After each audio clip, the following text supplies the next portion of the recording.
This is the one problem.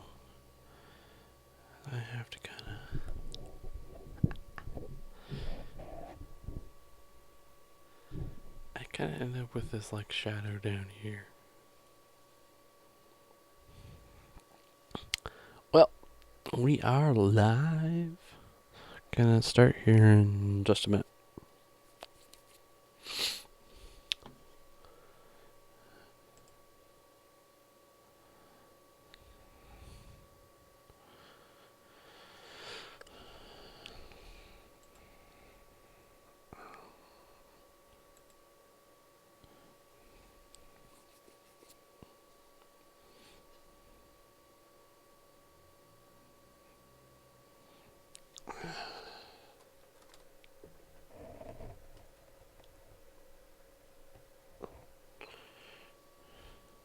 That's better.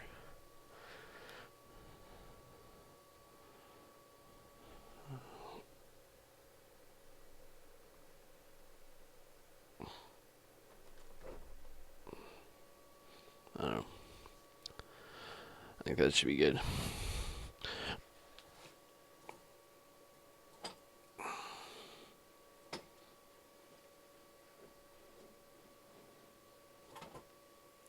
Okay.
Okie dokie. Well, it seems like it's that time of the week again.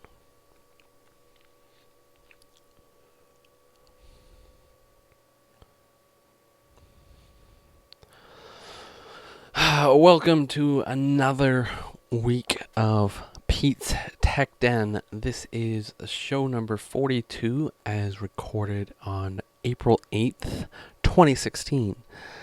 This is a show where we talk about ways in which we can take old tech and reuse it in new ways, particularly with reusing like old computers and stuff like that.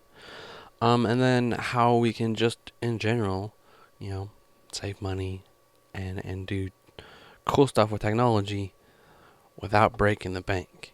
And occasionally we'll dive into some of the moral issues or some of the other issues that come along with technology and have some interesting discussion around those. And that's kind of where we are tonight. Something that I've been thinking about and I guess doing. Is thinking about you get stuff. There's plenty of places you can find and get stuff for free. Like on Craigslist, they have a free section. But even though things are free, um, in that they're not going to cost us any money or anything like that, there are other costs to them to consider. And I kind of wanted to just, I don't know, kind of think out loud about this. I mean, it's something I've been thinking about and acting on of recently. If you'd seen what my room in the studio here looked like before I started this, you know, I could barely walk, and there were just tons of stuff.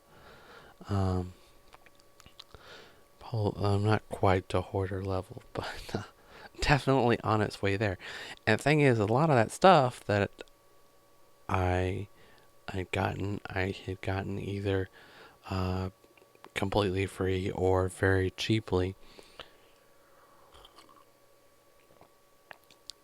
But there's this thing with stuff. For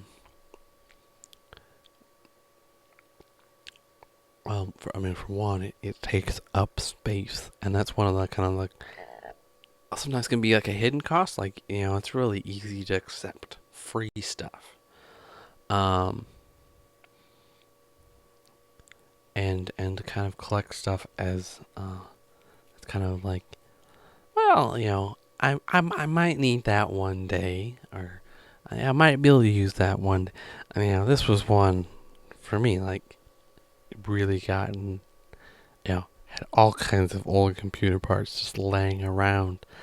Um, with old cables, and I kept around a lot of like old CD drives. They still worked, but they were ID ones, so not the newer SATA ones. It'd be internal CD drives, as well as until recently I had a bunch of old computers because I'd gotten from work. I'd gotten a bunch of old computers that were old. I mean, but kind of sparked the idea for this whole show. The idea of a lot of people just saw them as time to throw them away kind of a thing. Maybe recycle them. Oh, you have to recycle them with electronics. So they just saw it as worthless. And to me, like, I saw that there was still some things you could do with it, some cool things. As we've seen on past episodes, with Linux and stuff. But since then, this, where I'd work, I'd gotten rid of another, batch of old computers, which I had, acquired some of those. And so those kind of replaced, because they were a little bit newer than the first batch. And so I had a bunch of those sitting around, and they just taking up room in the living room. Hadn't really done anything with them. Tried. One point I tried to set up a time for a recycler to come pick it up, and they didn't show up. So, but I don't know. I was just thinking, like, I can tell you, like, right now, like, I went from, barely being able to walk. I mean, I basically had one path to, get to my closet, and another path to get over here to the bed, my desk, and now I've got all kinds of floor space, and it's one of those things where, like, I mean, stuff, like I said, takes up space and has some of those other costs. Not only just with, I mean, clutter. Clutter can be, just pain, and you keep thinking, well, I need to do something about that. And, yeah, I need to do something, but I don't really want to. You kind of got to get yourself in one of those good old cleaning moods. Um, but you know, if you have to move or something like that, like you have to pack all that stuff up. Um, and also, there's like, I mean, the stuff like for me, like obviously, like if I have an old computer, I want to put it to some kind of use. I want to, do something with it. I want to kind of, have some kind of get some value from it, kind of an idea. If I'm gonna keep it around. Um, but that kind of thing takes time, and so it's like not only like you know not like just with stuff, but like you know, but there's that like there's a time cost and um, then you have to a lot of times you get one thing, but you have like I had one computer where it's like, well, I've got it's almost completed, but I need to buy a couple more parts. you know, sometimes there's these hidden costs and stuff, and so it's something to think about. I mean, this one podcast I listened to I listened to a few other episodes. Um, don't agree with everything they said, but definitely had some interesting ideas. Um, it's called the minimalists, and is this idea of the big question they ask is does this thing bring value to my life? And I mean that's a good a benefit, because I mean when you have lots of stuff like worries and you kind of get tied to that stuff, and it it can if you let it go too far, it can become a problem.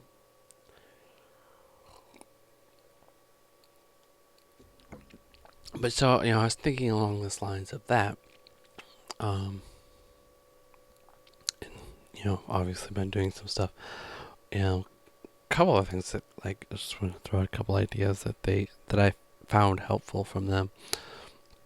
Um, one of them was the idea of utilizing Craigslist both to buy stuff and to sell stuff. Maybe you need something for one project, maybe buy it on Craigslist. They talked about, one of their listeners talked about it being their tool shed or whatever. Or I think they use something like that. Whereas he went to his tool shed and got out the one tool that he wanted, and then when he got done with it, he put it back in there, and so basically buy it on Craigslist and then sell it afterwards. Which I know I've definitely picked up things that are very useful on Craigslist and stuff. And another one was with like paper stuff, like just you have like a bunch of papers and stuff, like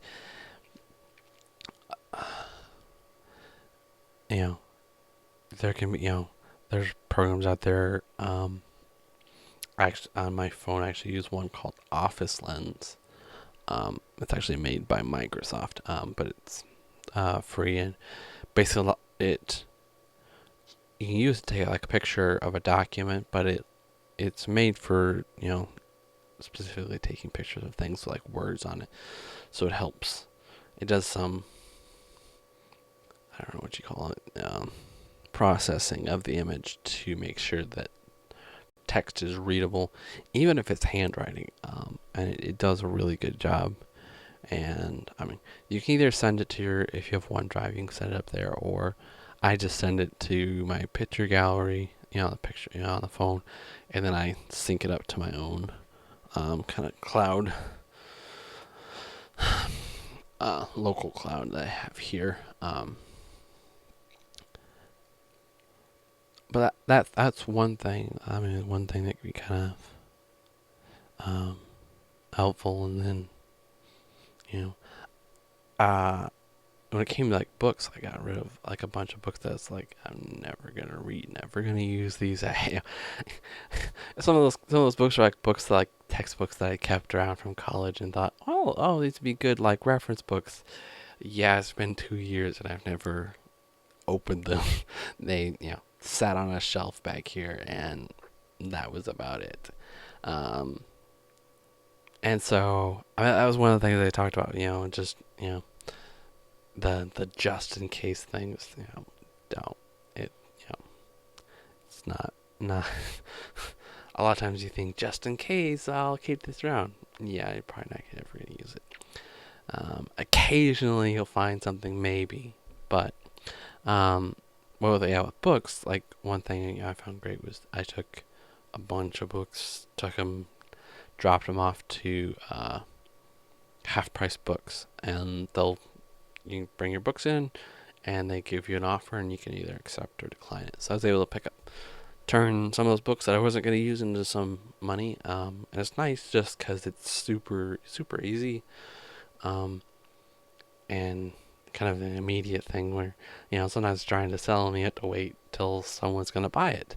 Well, here you can go there and they're going to give you an offer, and the offer is going to be for all your books, so it's,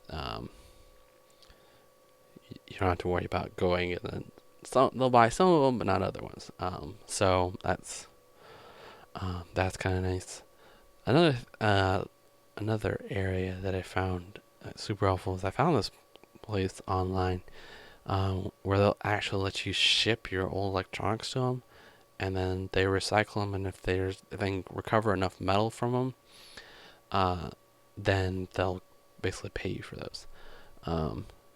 One downside to that is you do need to have a bunch of electronics, which I just so happen to have. I just sent off, the last one was 7, big boxes of just old stuff that I just didn't need anymore. A lot of stuff that I, kept around just in case. And it was like, yeah, now it's time to declutter and let those things go. But yeah, I'll post. So I'll put some of these links there in the show notes. One other thing, I'm just gonna briefly mention. I came across this article through the cell phone carrier, which I think we talked about in like episode 4, I think. Let me just. I talked about the Republic Wireless. I think I forget when. When was that? It's been quite a while. Just want a quick look.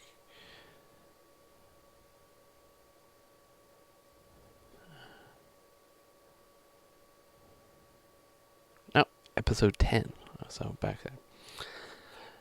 But yeah, talked about them back on episode 10. A cool way to save money. If you're gonna be around Wi-Fi a lot, which is a lot of people.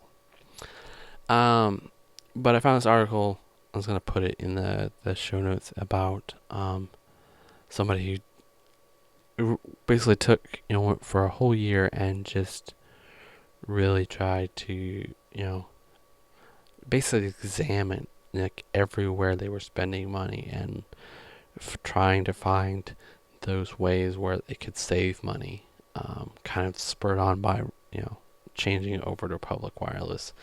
You know everything. I mean, they went out and like haggled with the phone company and the internet, your TV, and like, okay, can we get haggle with them to get the price down lower? I mean, so they really went all in on this, and it was pretty I found it kind of interesting article just to kind of see, because they lay out like every penny where it went, how much money they saved. Um, so it's kind of a cool read. So I'll throw that out there, also in the show notes. Um, but I was thinking about this, and kind of a cool idea. Something to really, I guess, to think about, because it's like, you know, some, I mean, I like to say, free, you can't beat free, and that's very true. But there's some of those, other hidden costs where, maybe sometimes, you know, free isn't worth it, kind of a thing. Um, and and sometimes free is great, but eventually it's time to let go for stuff. And I think that's something, as we examine, with old electronics. I mean, there's cool ways and awesome ways to reuse old technology. We focus a lot on old computers and stuff, and some of the software you can put on them. And that's great. At the same point, there really does come a point where, I mean, there comes a point where it's okay. Now, at this point, it's time to recycle these things, and you know let the materials be reused for new computers. You know, a computer's lifespan isn't going to be forever, kind of a thing. Um, so I guess kind of the idea from this is that we need to realize when it's time to let go, and not become electronic hoarders of electronics, old electronics. Um,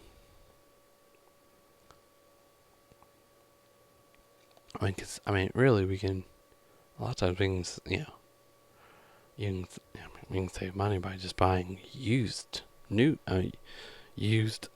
electronics that are newer than the old electronics. And some of the things like, sometimes you can get newer stuff that's more power efficient, and save power that way. Um, so I guess I'm just saying, as we reuse old technology, we just have to be responsible and realize where the limitations are. But I was just thinking about this and thinking about things that are free but not free. I kind of, I was just talking about kind of, I guess, focus more on the hardware side. On the software side, there's a lot of things that are free, but aren't really free. You have a lot of, you have what will be called free software, where um, it's not open source, because you can't go out and download and see the code and basically mess with the code, do whatever you want. Maybe write a new feature or whatever. But it's basically proprietary software they're giving away for free. Usually they're giving it away for free because of usually of one of two things. Usually they're either basically making their money by supporting it with ads, or two, it's they're supporting it by taking, collecting data and then selling that data to people. Um,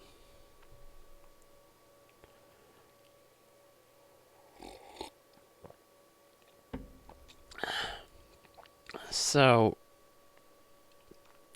I mean, that's one case where we see, we go to the App Store and we see free and we click because we're just like, yep, free.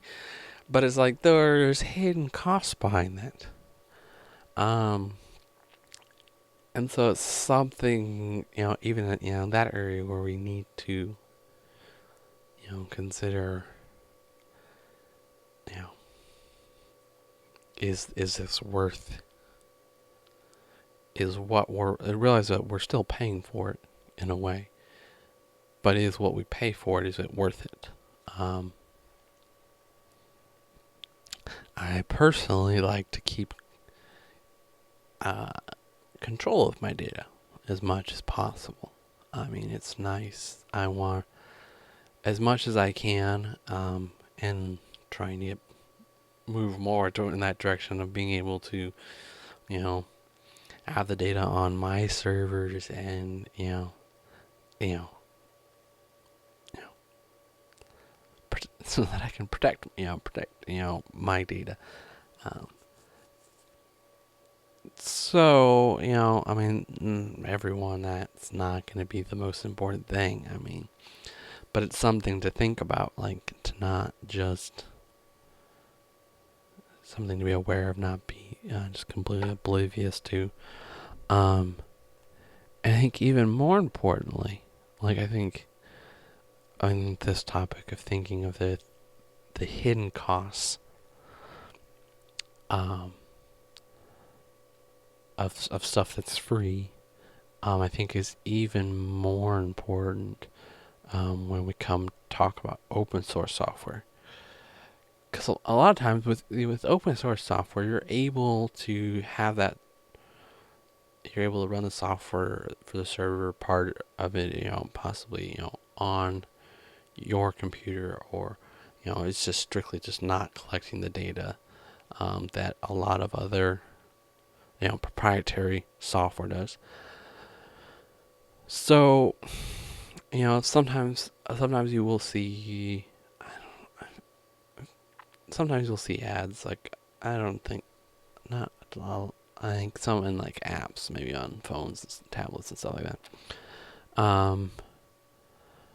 But a lot of times, I mean, when you look at a lot of these projects, they're either kind of someone just giving up their time to design and build this tool, this program. Um, either because it's something they're passionate about, or something that they had a problem and they needed to solve it, kind of an idea. So it's it's either I just lost where I was going. It's them giving up their time, or they're you know you and in a lot of those cases, sometimes they're working like other jobs, and then doing this in their spare time, kind of a thing. Um, and then sometimes you have things where you've got a company, big company like Canonical or Red Hat or something, where they're being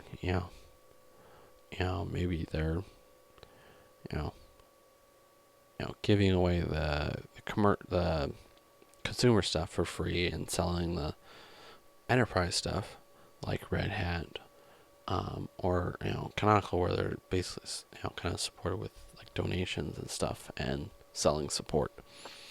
Um, and then you have like some of these smaller projects that are more the ones where they're basically a lot of times just donating their time. They may have like ways on their if they have like a site or something where they can um, donate money. And sometimes like the bigger projects will donate money to the smaller projects, because the smaller projects kind of build up into the bigger projects, kind of an idea.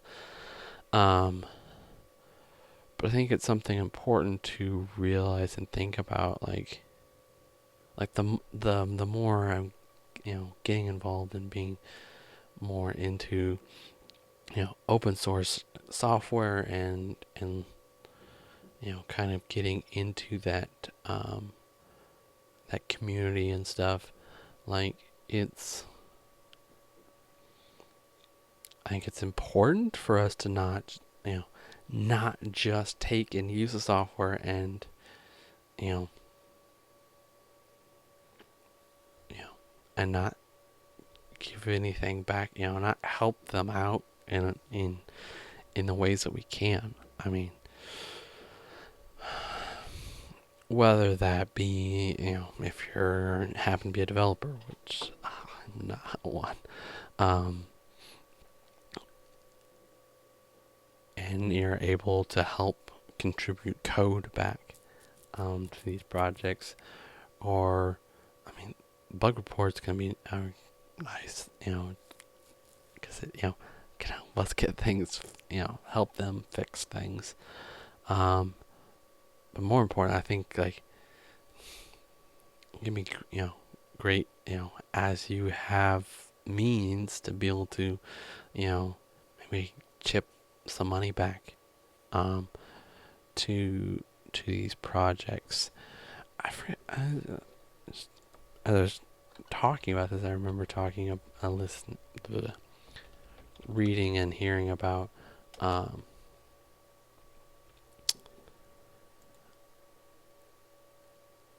uh, this one distribution called Ubuntu Mate, and he posted something up on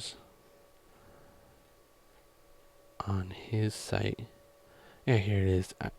I forgot what the amount was, but it was like he put this on his download page. He's like, if everyone who downloaded Ubuntu Mate donated $2.50. $2.50. I mean, that's that's like could be your latte at Starbucks. Less than your. I mean, if everybody who downloaded Ubuntu Mate donated $2.50, and it'd fund the full-time development of the Ubuntu Mate and Mate Desktop, like $2.50, and for everybody who downloaded this, and we completely fund, be able to completely fund the project. So it's like that's something I thinking about that, and it's like that's something really good to mention, because it's like these donations you make to projects that you're using, like they don't have to be like huge donations. I mean, they can be $2.50. I mean, $5, maybe $10. I mean, those are they may seem small, but if everybody gave $5, or in that case, everybody gave $2.50. Like they'd be completely funded, and that's I don't know. It's like, okay, that kind of shows me it's like we don't they're not we don't need to donate huge amounts of money. Just a bunch of small donations can really add up, and um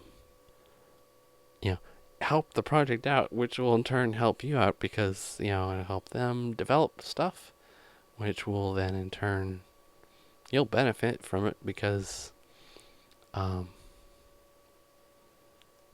they're gonna make the program better, which is gonna help you do you be able to use it.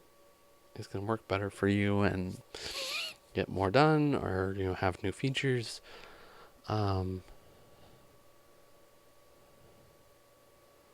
And so I think it's important for us to, as we use free and and open, particularly open source software, like to not forget about the people behind behind that software that you're using.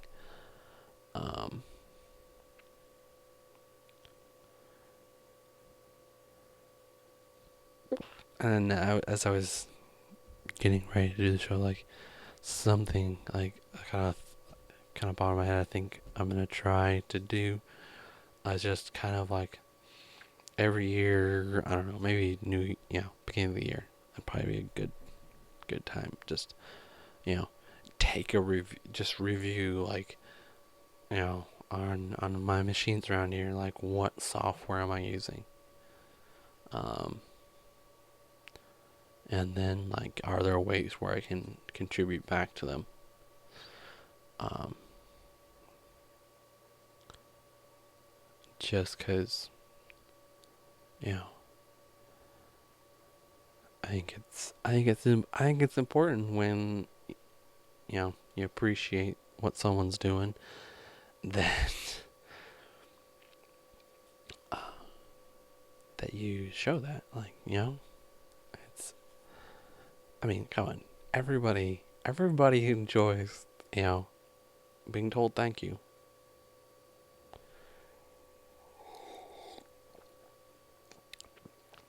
People really enjoy thank you cards when they can train, you know dollar bills or checks, gift cards. I mean, you enjoy that, like, and you know it doesn't have to be very big. That's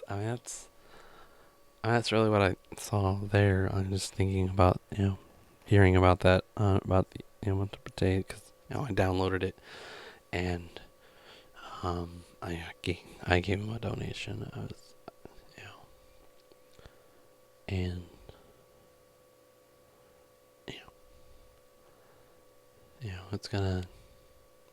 it's just gonna push forward.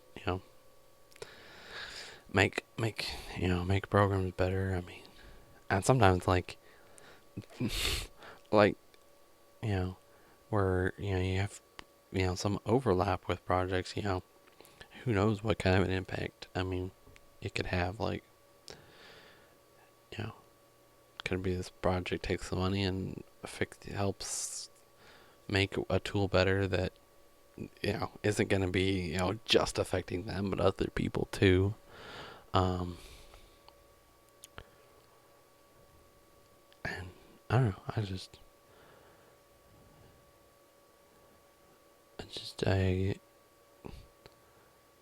I've just I don't know, I've kind of gotten in this whole like open source thing, and I don't know, it's cool because it's like you have these, you have huge groups of people like who like they're not really competing in on one sense. They're coming together and collaborating, and you know I mean, when you start thinking of like how many lines of code have been written in Linux, and the fact that like, I mean, like with Ubuntu, they put out like a new version every 3 months. I mean, that's you know Windows and Apple, they put out like a new version like once a year.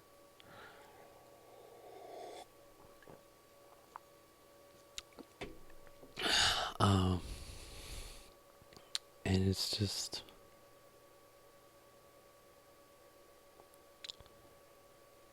I think it's really cool, and seeing what you know what a group of people can do when we come together and work together.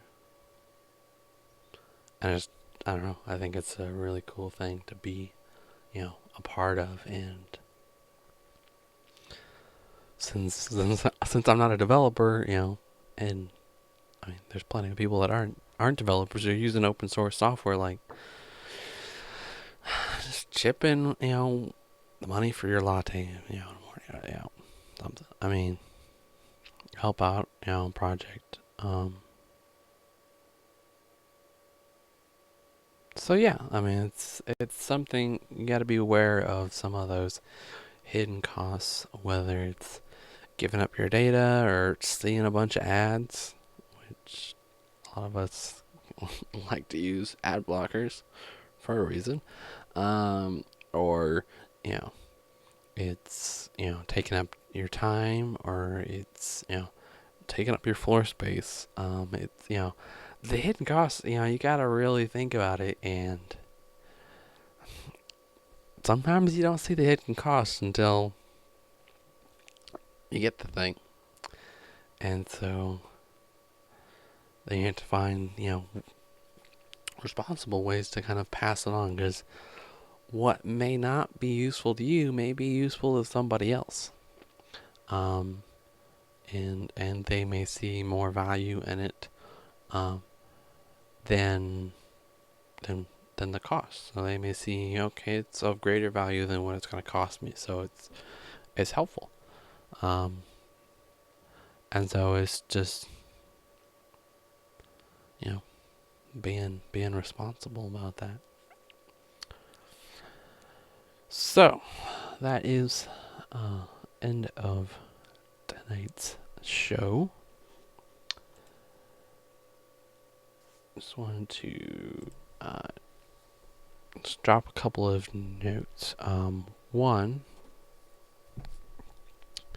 we should be back to some kind of technology projects, cool projects. I got a bunch of stuff I need to work on. I need to really focus and focus on one project, get it done. So hopefully we'll have something cool for next week. Also, next Thursday, I'm going to be on another podcast, Home Gadget Geeks. I'm out there. Going to be on next Thursday, April 14th, 2016, at around 8 p.m. Central. So if you want to follow me over there, you can. Be talking, gadgets, so kind of some of the stuff. But yeah, I think that's about it. So yeah, that is all for tonight. Go forth, use and reuse technology in cool ways, and be aware of that hidden cost that items bring along with them.